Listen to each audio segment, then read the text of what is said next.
Yeah, but even before, I stay ready.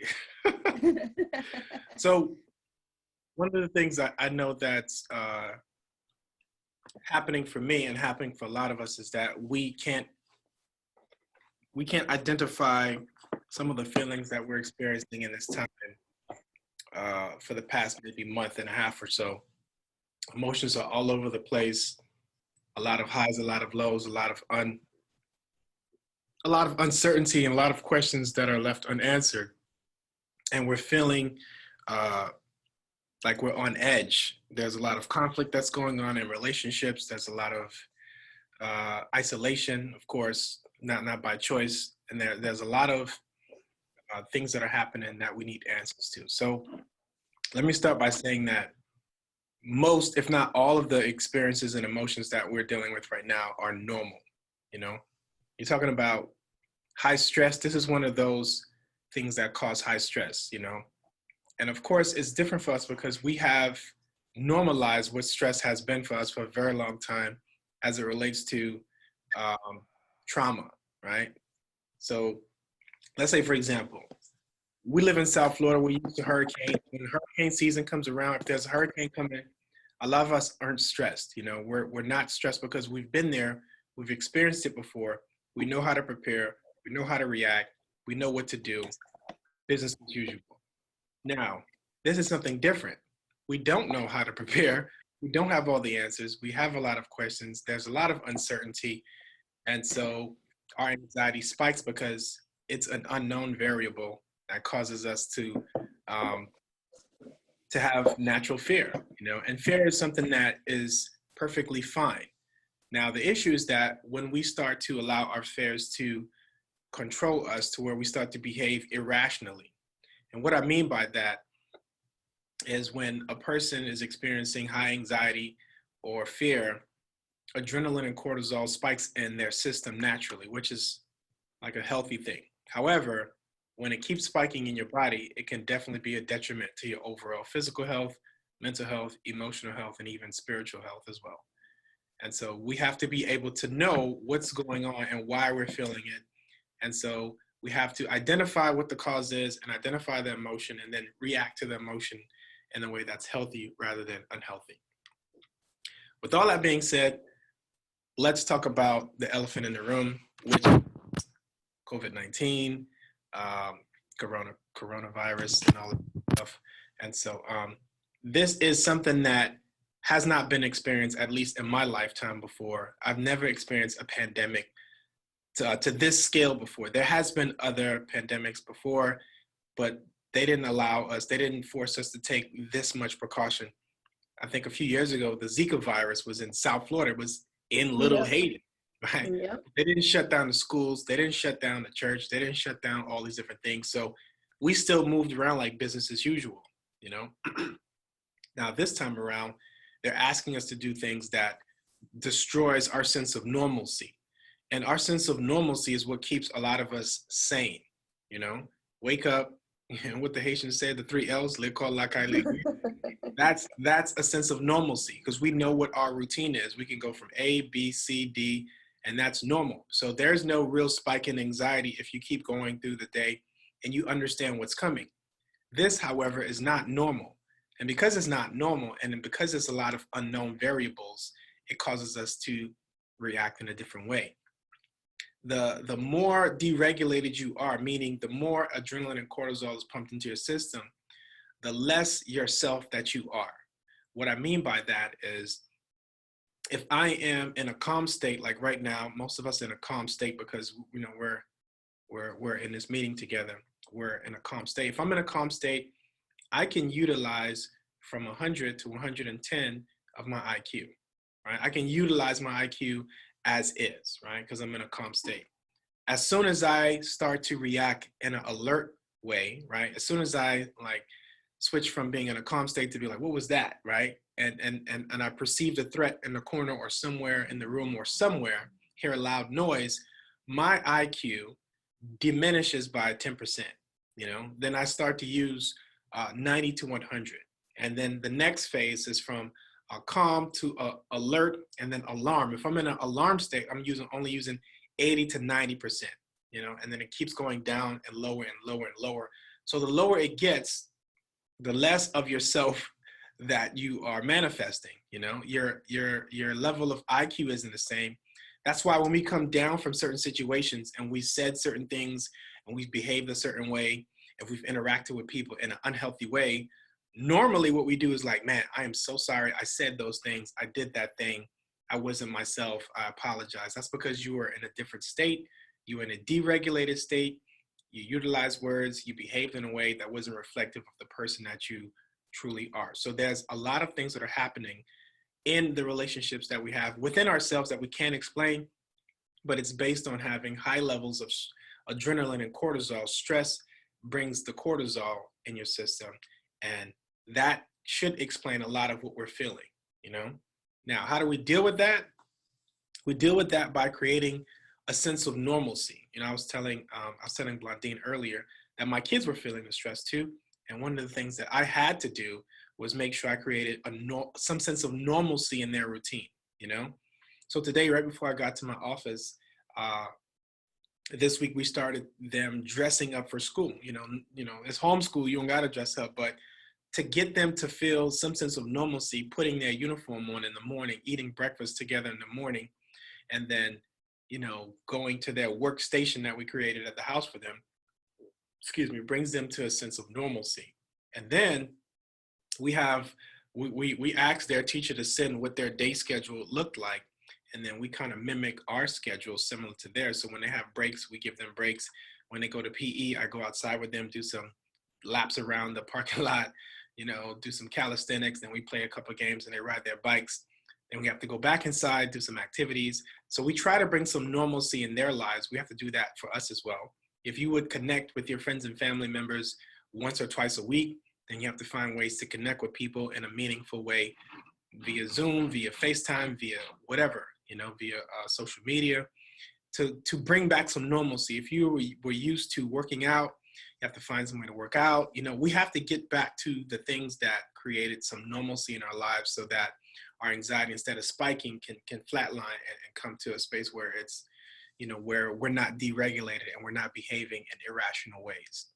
Now, that'll be the least I can say. I want to answer questions. I want to hear what some of your concerns are based on what I said, based on some of the things you guys have been experiencing that could potentially help you guys out with. All right. Hi, everyone. Good afternoon. Good afternoon. Especially for me, yesterday I was online with the church, and there was a healthcare lady was explaining everything to us. And one thing that I don't know, how does that feel? Anxiety, or I just feel different from normal. Right. Um, Especially for me, I work in a facility. They consider it as a central, central business. So I am working there, and yesterday I find out that they found 2 or 3 people Right. in the building. They caught them having they tested positive for coronavirus. Right. But every time I get inside this building, I am afraid of breathing completely. And sometimes I feel like I can't breathe. I don't know if it's the disease that I have, or I don't know if it's me that is panicking, Right. or I have the disease, because right now my head is not clear at all. When I'm home, everything is normal. I'm exercise. I love exercising and I eat healthy. But they said, and another thing that I wanted to ask, um, how can we eat healthy in this moment that we're living in? Because they said she spoke about when you washing your hand, you need to wash your hand at least 13 seconds Right. under the water and soap, with water and soap. Right. But what about the vegetables? What about the lettuce, tomatoes, or let's say yeah, those lettuce that we eating, spinach? For 13 seconds, should we wash it with soap? And what about the anxiety that I don't know if it's anxieties that I'm having at work, but Right. I am afraid of breathing completely. Right. Even now, because of the news that we were watching, I'm afraid of everything right now. Right. Okay. Let me share this with you guys really quick. I'm going to share my screen, so hopefully you guys can see this. Nope, not really.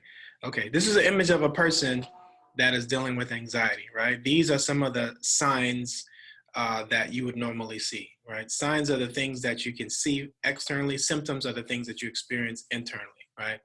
So, and these are signs and symptoms. So mind racing, dizziness, lightheaded, visions blur, difficulty swallowing, heart racing, heart palpitations, possible feeling of disturbance, feeling breathless, breathing fast and shallow breathing, nausea, loss of appetite, restlessness, um, sweating, shivering, jelly-like legs, warning. All of these are images of what anxiety is, but they have specific symptoms when it relates to physical and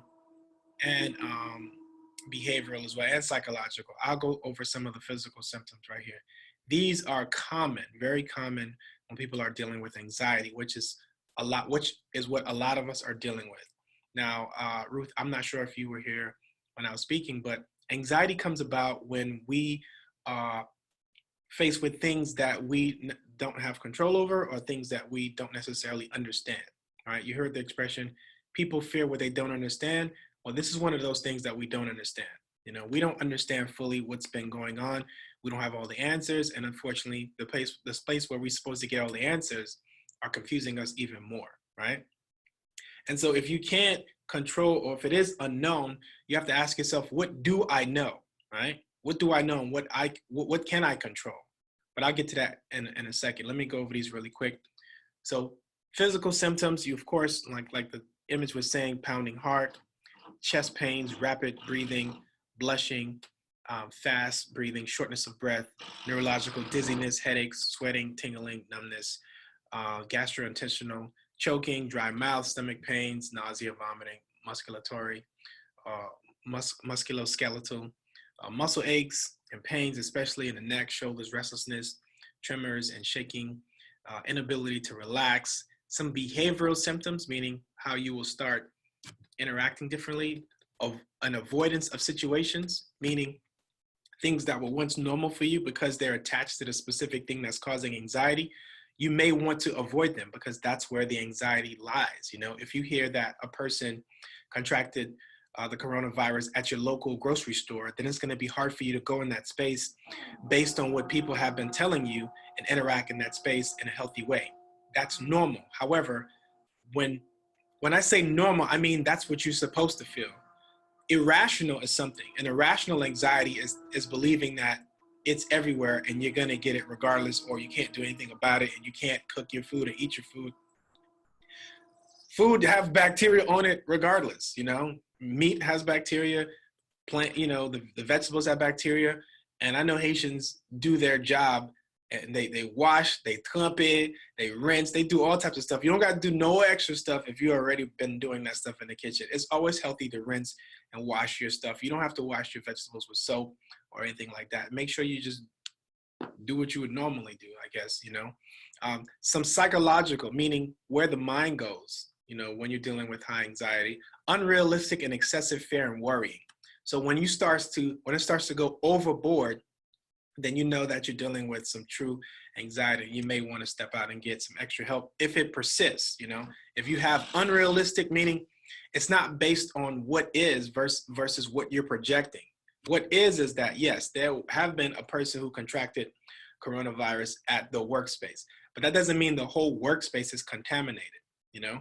If you take precautions, if you wash your hands, if you wear, you know, the mask, the chances of you getting it isn't as high, you know, isn't as high because, you know, we know what precautionary actions and steps that we have to take. Unrealistic fears, meaning thinking that I can't even go check my mail, you know, I can't, that's not realistic, you know. Mind racing, going blank, decreased concentration and memory, indecisiveness, irritability, impatience, anger, confusion, restlessness, feeling on edge or nervous, fatigue, sleep disturbance, vivid dreams. I know a lot of people have been telling me about they've been having nightmares and dreams about certain things not going too well. That's because sometimes we ingest way too much negative content in our life, in this time. We're watching way too much news, watching, listening way too much to what people are posting on Facebook and stuff like that. Throughout this time, I would suggest only watching comedies, watch some stand up, watch some funny shows so you can allow your body to release some natural hormones that your body can produce, like neuroleptin, serotonin, dopamine. Get some of those stuff in you by dancing, by exercising, by interacting with people that are meaningful for you. And here are some of the, I don't want to go through all of this right here, but here are some of the risk factors that will cause a person to feel more anxious than not. This is depression and anxiety. So distressing and uncontrollable event. Guess where we are right now? We're in a distressing and uncontrollable event. None of us have control over this. Right. We have control over is inside of our home. We have control over our households. We have control over ourselves. We can police what we ingest, meaning the content we watch, the things we listen to, the people we engage with. If someone's talking to me and they're spewing out negativity, I'll talk to you later. Bye. I want to make sure I'm protecting my energy, my mind, my spirit. And so I'm not going to, allow myself to be in a situation where I can't control it, So the situation may be out of our control, but there are things that are in our control. When we can determine the difference between the two, then we can start getting outcomes that are more favorable to our health, Another thing is that stressful and traumatic. Everybody could agree that this is very stressful and traumatic. So of course, anxiety will be something that we all feel, So that means if you are feeling anxious, that means it's normalized, meaning this is an okay reason to feel that. My concern is that when people start to feel anxious and they don't know why or they don't know what, if you could identify what, you have to change your relationship with the what so that your anxiety can come down. And then if anxiety is there, then you have to increase other things that's going to produce hormones that are more favorable to your physical health, your mental health, and your emotional health as well. Difficult childhood, we're not talking about that. Ongoing stress and anxiety. Boom. That's what we're dealing with right now. It's ongoing. We're on a shutdown until the end of April, it's projected. Who knows, and so it's ongoing. So as it's ongoing, then we have to make sure that we're doing the necessary things to guard our mental and emotional health as well, and so forth. Other mental health issues, previous episodes of depression, anxiety, family history, more sensitive and emotional nature. So said a lot, but I'm hoping this information is helpful. A lot of what we're feeling is very normal, meaning it's okay to feel what you feel as long as it doesn't start to disturb your normal and your everyday interactions, right? There are things that we can't control, but what you can control, bring back some normalcy, bring back some normalcy to your life by doing the things that made you feel good about who you are, where you are, and what you're doing. I think we might have a question. Yes, I know you were talking about normalcy and keeping your regular cycle. And I know for me, what has been thrown off is my sleep-wake cycle. I find myself going to bed later and waking up later. And it's not because I'm not tired. It's just I go to bed at the same time and it just doesn't click in. And it affects the next day because I have a lot to do and the cycle just keeps getting worse. So I have a desire to regulate it, but I know that sleep has been a factor in that it's not chipping out like at 10 like it used to. And that whole waking up at 6 isn't the same, but the workload that I have is. So how can we keep our sleep-wake cycle on track? Right. That's a great question. And if you saw what I went through, sleep is one of those things that gets disturbed by anxiety and stress, Yeah. If you are stressed, if you are anxious, it's going to be more difficult because your mind is ruminating, meaning it's continuously spinning the same thing over and over and over. And unfortunate to U.S. news, that's what they do. They pump in a lot of the same things over and over. Breaking news. I just heard that earlier today. It's not breaking news, but they keep, pumping this stuff in your face. And the more we ingest it, the more it will have a negative impact on us. So what I would suggest is that break up the the cycle of work by things that are more favorable to you. Find ways to create serotonin. Serotonin really comes in from working out, from different food that you can eat, from dancing, from laughing. All these things can create serotonin. In fact, you could look up some other methods as well that will produce serotonin, which is a natural hormone that's already inside your body, that's wanting to come out. You know, we just have to find ways to get it out now that we have high levels of cortisol in our system as well. Cortisol is that stress hormone that comes out when we, are highly anxious or highly stressed. So I would suggest probably working out before you go to sleep, calisthenics. And if you can't sleep, what I would always suggest is find ways to make that time useful. Don't allow that time to go by and you didn't capitalize on that extra 30 minutes, 40 minutes that you're up. Create a journal, so you can at least feel productive in that time and not feel like the time is being wasted.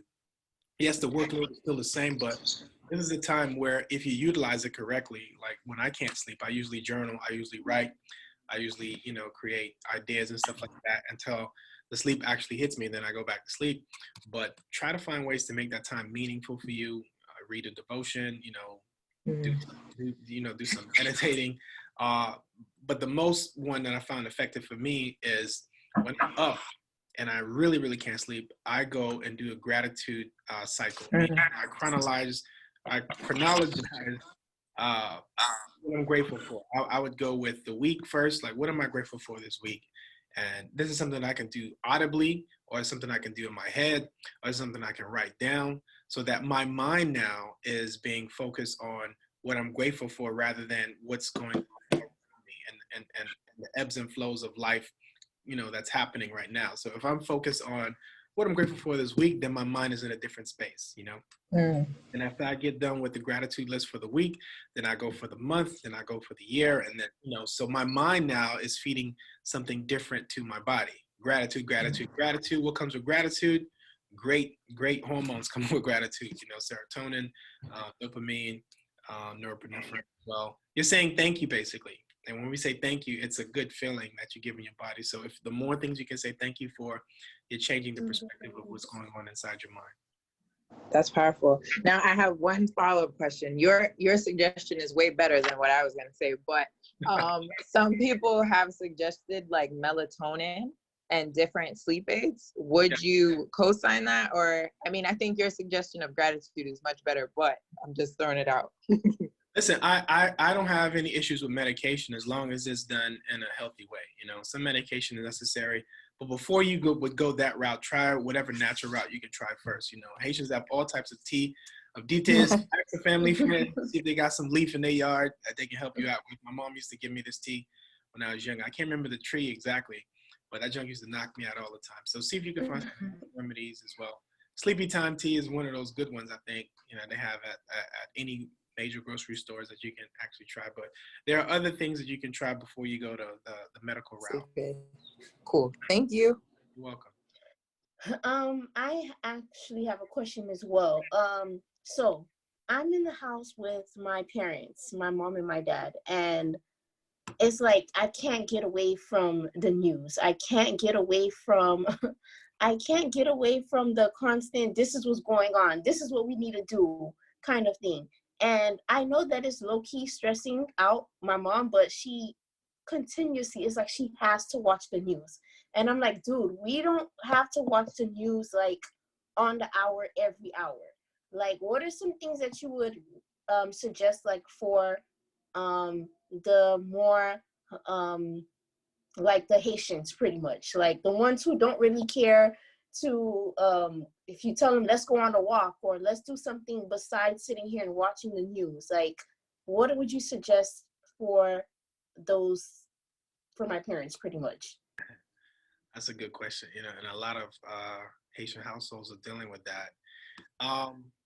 This is funny because I'm thinking about my parents too, and they would have done the same thing if they were here. They would constantly have the news on, and WhatsApp doesn't help. Right. So one of the things is that we have to understand where they are and what they've gone through and their level of resilience as it comes to some of these things. it's different for them. It's way different for them because they've probably experienced something similar to this, or if not probably worse than this in their lifetime. That's why I said in my lifetime, I haven't experienced anything like this. But I know some people that are a little bit older, they've dealt with epidemics before in their, country of origin or, in the world, and so this is not something that is this is not something that this is something that is new for us, but it may not be new for them, or they may deal with stress in a different way. And if I know Haitians, like I know Haitians, a lot of it is denial. A lot of it is denial. And so they will minimize or they will catastrophize, either one or two extremes. Minimize meaning they will act like, oh, it's not a big deal, or catastrophize meaning they will act like it's the end of the world for real. So one of the things that I definitely suggest is having honest conversations with our parents or the Haitians that are in our lives that, may not see it in a way that we see it and may not know how it's impacting us, And the way we do that is by creating a safe space for them to talk and for them to listen.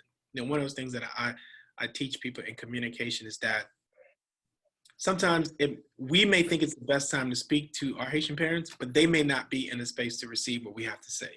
So we have to disrupt the environment and help them find a space that will be safe for them to listen to what you have to say. I'm not talking about you just speaking to them and in the kitchen, or they're, take them outside of a space that, that they're used to so that they can actually listen to your concerns on how what they're doing is impacting you. You know what I mean? And so if you're able to do that, then you're able to give them understanding that they may not have had if you just spoke to them and be like, could you please turn the TV off? Could we please do this? They have to have an understanding. Once we understand that, we can create change that is more meaningful for both individuals. It's not to say that they have to turn it off, but maybe just watch it maybe at this time of day or something like that, because it can cause a lot of anxiety. We don't even turn the TV on when it comes to the news at my house. It's just a big no because it's a bunch of bad news, and I can't deal with that, dealing with my field as well. So I need to compartmentalize the level of negative stuff that I take in, and I think that's what we have to do in this period of time where if it doesn't impact them, that's fine. We're not trying to get them to change because most of them are rigid in their ways, unfortunately. They have a fixed mentality to where you can ask them to maybe try 2 or 3 different things and they'll be like, nope. And so accepting them for where they are, but also trying to see if they can understand how what they're doing is impacting you. I have something for her too. Thank you. Something that I'm experiencing the same thing too. Another way you can, not to avoid them, like when they start talking, it's really good to sit down and listen to what they said. Try to get used to what they are telling you, and then switch the topic. Ask them about their past relationship, and from there you got some better connection between you and your parents, and you will see how and why are they talking like that. Even myself, this is the first time I'm in the middle of big dramatic things that's going all around the world. So stuff like that is really good, and thank God that we are home and we are healthy. And by hearing them, this is the best time for you to like sit down, at least take it for a little bit, sit down with them and talk to them about it. Or you can switch the subject and talk to them about something else, or let them know what you think. And like that, they probably can understand. If they don't, I don't know. Yeah, Thank hopefully. you. Thank you, Ruth. Because I'm really going through it here at my house with my parents. But thank you so much as well, Matthew. Thank you. You're welcome. That definitely answered my question. You're welcome. Anybody else with any questions or? I have a question actually. Sure. Okay, so I don't really like to talk about this, but it's real, so I have to. I struggle with like anxiety, like it's extreme for me. Like having panic attacks and anxiety attacks, those happen like frequently whenever I'm stressed or overwhelmed. And normally like my fingers, they start to tingle. I can't feel them. I have shortness of breath. Like my eyes are red. I'm crying. Like, you know, I feel terrible. But last night I had a panic attack, and ever since then I've been feeling like nauseous, and like my heart has been pounding. And even when I go to sleep, my heart is still pounding, and like my stomach is burning. Like I don't feel like I'm, you know, I don't feel good. And do you have any tips on how I can manage that nauseating feeling, and like, you know, how to just control that anxiety that I have? Yes, it sounds like your case is a little bit more extreme, and I would definitely suggest that you may need to see a professional to get some assistance dealing and managing your anxiety. The tips that I can give you that can help you immediately is to definitely learn how to create or to control your breathing. You know, like when you fall into a space where you're not uh, where your breathing is out of control, you have to learn how to do that. And the way you learn how to do that is by practicing your breathing exercises outside of a space where you're anxious. So don't wait till you're anxious to try to manage your breath. You have to try to start doing these things before you get anxious. So doing breathing exercise normally, meaning taking deep breaths in and, you know, and holding it in for a minute and putting it out. You know, I think doing those things regularly can help with the management of it. But it sounds like your case is a little bit more extreme, and you may want to find assistance of some professional help to help manage that ongoing. You know, so if you have an opportunity, Blondine can give you my number. I can make some suggestions for you that are, you know, close to your area or where you live at, and hopefully point you in the right direction. Okay, I'm gonna ask her for your number, and I'm gonna Sure. text you so you can tell me whenever you're available to talk. That's fine. Thank you so much. You're welcome. Let me close with this then. You know, we are in this together, right? We're in this together, and this is brand new for all of us. And a lot of what we're experiencing, I say it's normal because when I see someone that's not reacting, I'm thinking that they're in denial, like they're minimizing what they're experiencing, and then it's going to come out on the other end in a very unhealthy way. You know, so it's good to be able to understand what we're feeling and why we're feeling what we're feeling. And I hope what I went through helped you understand that it's okay to feel what you feel, as long as it's not disturbing to the point where it's causing lack of productivity in your mental, your emotional, your social, your spiritual, your vocational, your educational, your life, those areas of your life, you know. And so make sure you check up on one another. Make sure you try to find some normalcy. Make sure you laugh a lot. Make sure you dance. Make sure you do whatever you can to create some type of balance. And when I say normalcy, I'm not saying that we're going to be able to do the same things, but if we can try to mimic or create similar things in our lives that we're used to doing before, like, for example, gathering like this. This is a little different, but it still creates some normalcy because you can see people's faces that you haven't seen in a while, hear people's voices you haven't heard in a while, and create pathways to where you are now experiencing the benefits of community, you know, of fellowship. And so I'll be on standby. However, you guys may have questions that, you know, people didn't get a chance to ask in this forum, they could always message me directly on IG, or Blondine, you can give them my number and they can message me that way, and I will make sure to get back to you guys at a reasonable time. Thank you so much. Thank you. That was super beneficial. I hope that you guys were blessed with the information that was brought to us by Matthew. I'm going to be posting the live recording of this and some highlights on our Instagram story so that you could share with people who weren't able to join us. I know we started a little bit earlier than normal, so for those of us who are normally online with us, share it with those who would have normally been here with us as well too. And again, thank you so much, Matthew.